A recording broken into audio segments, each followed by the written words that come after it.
लीजिए सुनिए, देवकीनंदन खत्री के लिखे उपन्यास चंद्रकांता संतति के दूसरे भाग के 6वें बयान को मेरी यानी समीर गोस्वामी की आवाज में। कुंवर इंद्रजीत सिंह अभी तक उस रमणी के स्थान में विराज रहे हैं। जी कितना ही बेचैन क्यों न हो, मगर उन्हें लाचार माधवी के साथ दिन काटना ही पड़ता है। खैर, जो होगा देखा जाएगा। मगर इस समय दोपहर दिन बाकी रहने पर भी कुंवर इंद्रजीत सिंह कमरे के अंदर सुनहले पांवों की चारपाई पर आराम कर रहे हैं और एक लौंडी धीरे धीरे पंखा झल रही है। हम ठीक नहीं कह सकते कि उन्हें नींद दबाए हुए है या जानबूझकर हठे आए पड़े हैं और अपनी बदकिस्मती के जाल को सुलझाने की तरकीब सोच रहे हैं।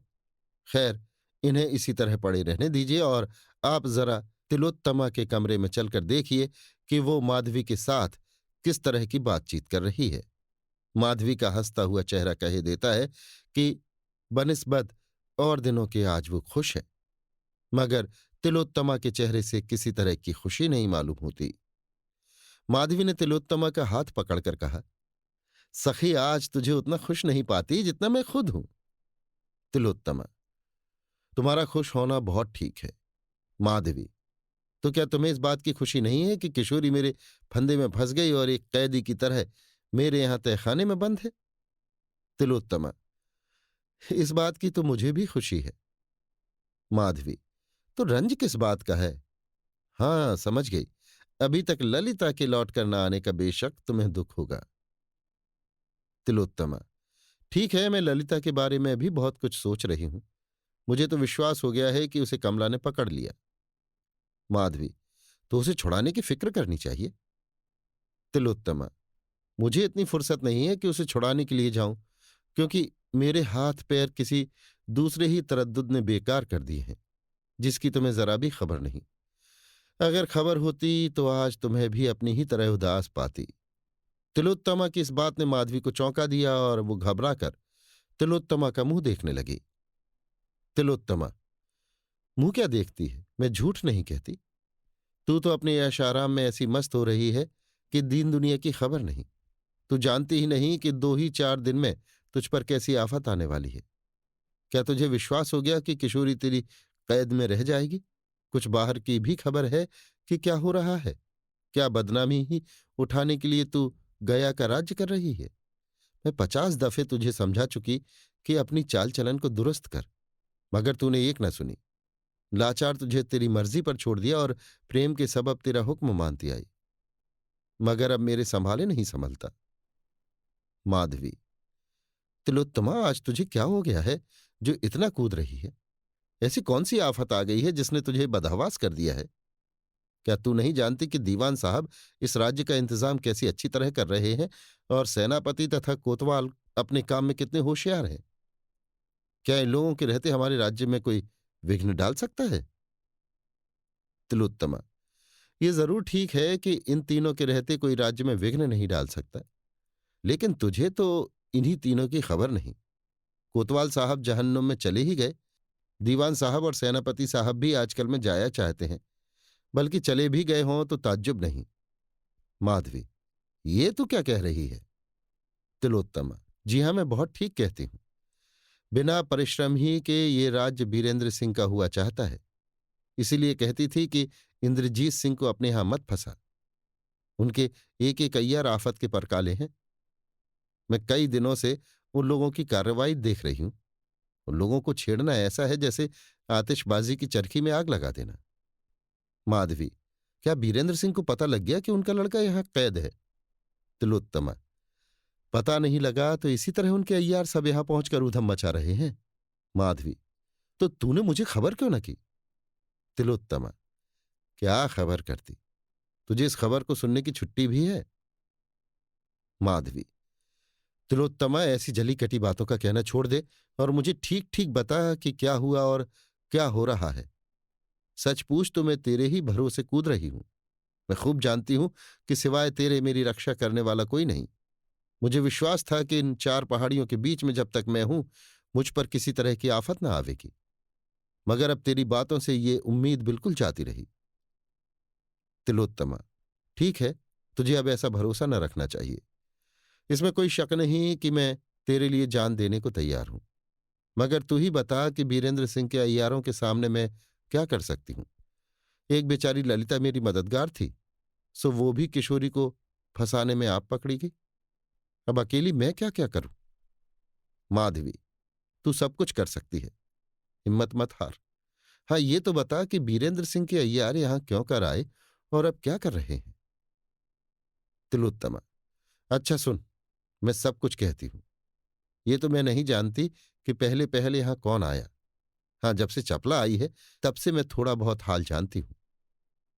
माधवी चौंक कर, क्या चपला यहां पहुंच गई। तिलोत्तमा, हाँ पहुंच गई। उसने यहां पहुंचकर उस सुरंग की दूसरी ताली भी तैयार कर ली, जिस राह से तू आती जाती है और जिसमें मैंने किशोरी को कैद कर रखा है। एक दिन रात को जब तू इंद्रजीत सिंह को सोता छोड़ दीवान साहब से मिलने के लिए गई, तो वो चपला भी इंद्रजीत को साथ ले अपनी ताली से सुरंग का ताला खोल तेरे पीछे पीछे चली गई और छिपकर तेरी और दीवान साहब की कैफियत इन दोनों ने देख ली। ये ना समझ के इंद्रजीत सिंह बेचारे सीधे साधे हैं और तेरा हाल नहीं जानते। वे सब कुछ जान गए। माधवी कुछ देर तक सोच में डूबी रहने के बाद, तूने चपला को कैसे देखा। तिलोत्तमा, मेरा बल्कि ललिता का भी कायदा है कि रात को 3-4 दफे उठकर इधर उधर घूमा करती हैं। उस समय मैं अपने दालान के खंभे की आड़ में खड़ी इधर उधर देख रही थी जब चपला और इंद्रजीत सिंह तेरा हाल देखकर सुरंग से लौटे थे। इसके बाद वे बहुत देर तक नहर के किनारे खड़े बातचीत करते रहे। बस उसी समय से मैं होशियार हो गई और अपनी कार्रवाई करने लगी। माधवी, इसके बाद भी कुछ हुआ। तिलोत्तमा, हाँ बहुत कुछ हुआ। सुनो मैं कहती हूं। दूसरे दिन मैं ललिता को साथ ले उस तालाब पर पहुंची। देखा कि बीरेंद्र सिंह के कई अय्यार वहां बैठे बातचीत कर रहे हैं। मैंने छिपकर उनकी बातचीत सुनी। मालूम हुआ कि वे लोग दीवान साहब, सेनापति और कोतवाल साहब को गिरफ्तार किया चाहते हैं। मुझे उस समय एक दिल लगी सूझी। जब वे लोग राय पक्की करके वहां से जाने लगे, मैंने वहां से कुछ दूर हटकर एक छींक मारी और दूर भाग गई। माधवी मुस्कुराकर, वे लोग घबरा गए होंगे। तिलोत्तमा, बेशक घबराए होंगे। उसी समय गाली गुफ्तार करने लगे, मगर हम दोनों ने वहां ठहरना पसंद नहीं किया। माधवी, फिर क्या हुआ। तिलोत्तमा, मैंने तो सोचा था कि वे लोग मेरी छींक से डरकर अपनी कार्रवाई रोकेंगे, मगर ऐसा ना हुआ। 2 ही दिन की मेहनत में उन लोगों ने कोतवाल को गिरफ्तार कर लिया। भैरव सिंह और तारा सिंह ने उन्हें बुरा धोखा दिया। इसके बाद तिलोत्तमा ने कोतवाल साहब के गिरफ्तार होने का पूरा हाल जैसा हम ऊपर लिखा है माधवी से कहा। साथ ही उसने ये भी कह दिया कि दीवान साहब को भी गुमान हो गया कि तूने किसी मर्द को यहां लाकर रखा है और उसके साथ आनंद कर रही है। तिलोत्तमा की जुबानी सब हाल सुनकर माधवी सोच सागर में गोते लगाने लगी और आधे घंटे तक उसे तनोबदन की सुध न रही। इसके बाद उसने अपने को संभाला और तिलोत्तमा से बातचीत करना आरंभ किया। माधवी, खैर जो हुआ सो हुआ। ये बता कि अब क्या करना चाहिए। तिलोत्तमा, मुनासिब तो यही है कि इंद्रजीत सिंह और किशोरी को छोड़ दो, तब फिर तुम्हारा कोई कुछ नहीं बिगाड़ेगा। माधवी तिलोत्तमा के पैरों पर गिरकर और रोकर, ऐसा न कहो। अगर मुझ पर तुम्हारा सच्चा प्रेम है तो ऐसा करने के लिए जिद न करो। अगर मेरा सिर चाहो तो काट लो, मगर इंद्रजीत सिंह को छोड़ने के लिए मत कहो। तिलोत्तमा, अफसोस कि इन बातों की खबर दीवान साहब को भी नहीं कर सकती। बड़ी मुश्किल है। अच्छा मैं उद्योग करती हूं, मगर निश्चय नहीं कह सकती कि क्या होगा। माधवी, तुम चाहोगी तो सब काम हो जाएगा। तिलोत्तमा, पहले तो मुझे ललिता को छुड़ाना मुनासिब है। माधवी, अवश्य। तिलोत्तमा, हाँ एक काम इसके भी पहले करना चाहिए, नहीं तो किशोरी 2 ही दिन में यहां से गायब हो जाएगी और ताज्जुब नहीं कि धड़धड़ाते हुए वीरेंद्र सिंह के कई अय्यार यहां पहुंच जाएं और मनमानी धूम मचावें। माधवी, शायद तुम्हारा मतलब उस पानी वाली सुरंग को बंद कर देने से हो। तिलोत्तमा, हाँ। माधवी, मैं भी यही मुनासिब समझती हूं। मैं सोचती हूं कि जरूर कोई अय्यार उस रोज उस पानी वाली सुरंग की राह से यहां आया था, जिसकी देखा देखी इंद्रजीत सिंह उस सुरंग में घुसे थे, मगर बेचारे पानी में आगे न जा सके और लौट आए। तुम जरूर उस सुरंग को अच्छी तरह बंद करा दो, जिससे कोई अय्यार उस राह से आने जाने ना पावे। तुम लोगों के लिए वो रास्ता है ही जिधर से मैं आती हूं।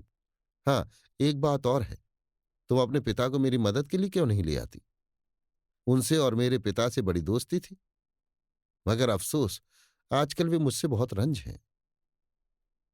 तिलोत्तमा: मैं कल उनके पास गई थी, पर वे किसी तरह नहीं मानते। तुमसे बहुत ज्यादा रंज है, मुझ पर बहुत बिगड़ते थे। अगर मैं तुरंत न चली आती तो बेइज्जती के साथ निकलवा देते। मैं उनके पास कभी न जाऊंगी। माधवी: खैर, जो कुछ किस्मत में है भोगूंगी। अच्छा, अब तो सभी की आमदरफ्त इसी सुरंग से होगी, तो किशोरी को वहां से निकाल किसी दूसरी जगह रखना चाहिए। तिलोत्तमा: उस सुरंग से बढ़कर कौन सी ऐसी जगह है जहां उसे रखोगे? दीवान साहब का भी तो डर है। थोड़ी देर तक इन दोनों में बातचीत होती रही। इसके बाद इंद्रजीत सिंह के सोकर उठने की खबर आई। शाम भी हो चुकी थी। माधवी उठकर उनके पास गई और तिलोत्तमा पानी वाली सुरंग को बंद करने की फिक्र में लगी। पाठक, इस जगह मामला बड़ा गोलमाल हो गया। तिलोत्तमा ने चालाकी से बीरेंद्र सिंह के अय्यारों की कार्रवाई देख ली। माधवी और तिलोत्तमा की बातचीत से आप ये भी जान गए होंगे कि बेचारी किशोरी उसी सुरंग में कैद की गई जिसकी ताली चपला ने बनाई थी, या जिस सुरंग की राह चपला और कुंवर इंद्रजीत सिंह ने माधवी के पीछे जाकर ये मालूम कर लिया था कि वो कहाँ जाती है। इस सुरंग की दूसरी ताली तो मौजूद ही थी। किशोरी को छुड़ाना चपला के लिए कोई बड़ी बात न थी। अगर तिलोत्तमा होशियार होकर उस आने जाने वाली राह अर्थात पानी वाली सुरंग को, जिसमें इंद्रजीत सिंह गए थे और आगे जलमय देखकर लौट आए थे, पत्थर के ढोंकों से मजबूती के साथ बंद न कर देती। कुंवर इंद्रजीत सिंह को मालूम हो ही गया था कि हमारे अय्यार लोग इसी राह से आया जाया करते हैं। अब उन्होंने अपनी आंखों से ये भी देख लिया कि ये सुरंग बखूबी बंद कर दी गई। उनकी नाउम्मीदी हर तरह से बढ़ने लगी। उन्होंने समझ लिया कि अब चपला से मुलाकात न होगी और बाहर हमारे छुड़ाने के लिए क्या क्या तरकीब हो रही है इसका पता भी बिल्कुल न लगेगा। सुरंग की नई ताली जो चपला ने बनाई थी वो उसी के पास थी, तो भी इंद्रजीत सिंह ने हिम्मत न हारी। उन्होंने जी में ठान लिया कि अब जबरदस्ती से काम लिया जाएगा। जितनी औरतें यहां मौजूद हैं सभी की मुश्कें बांध नहर के किनारे डाल देंगे और सुरंग की असली ताली माधवी के पास से लेकर सुरंग की राह माधवी के महल में पहुंचकर खून खराबी मचावेंगे। आखिर क्षत्रियों को इससे बढ़कर लड़ने भिड़ने और जान देने का कौन सा समय हाथ लगेगा? मगर ऐसा करने के लिए सबसे पहले सुरंग की ताली अपने कब्जे में कर लेना मुनासिब है। नहीं तो मुझे बिगड़ा हुआ देख जब तक मैं दो चार औरतों की मुश्कें बांधूंगा सब सुरंग की राह भाग जाएंगी। फिर मेरा मतलब जैसा मैं चाहता हूं सिद्ध न होगा। इंद्रजीत सिंह ने सुरंग की ताली लेने की बहुत कोशिश की मगर ना ले सके, क्योंकि अब वो ताली उस जगह से जहां पहले रहती थी हटाकर किसी दूसरी जगह रख दी गई थी।